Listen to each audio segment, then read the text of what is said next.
Hey everybody, this is Sonia again. Last night I made several little dangles just from my scrap lace and ribbon and fabric. I just wanted to show you how I did that.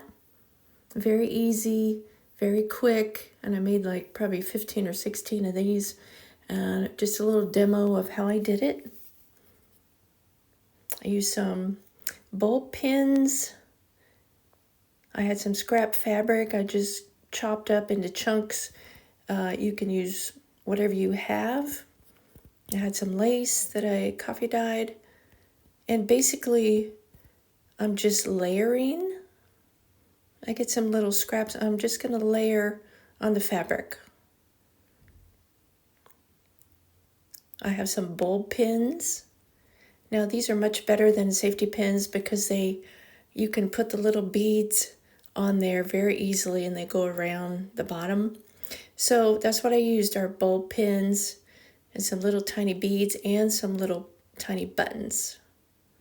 And I just layered 3 or 4 layers, and I just stuck a pin, and then you have a little dangle that you can put on your journal pages, on envelopes, whatever. You can use them for whatever. Hook them on your shirt or jacket, I don't know. But I made a couple of these, different lace there, some blue lace, and some sparkly ribbon.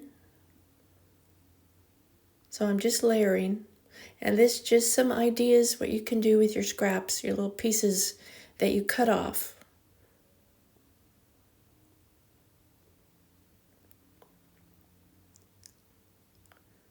Another bulb pin, and put some more little buttons.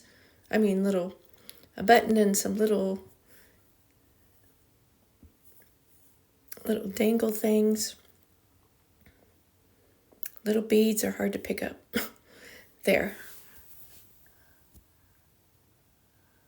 You can also use bias tape. And you can, what I did, I tied the bias tape, kind of knot in it, and then I put there's a bias tape, put a little dangle in that, some beads. I hope you like the video, give you some ideas.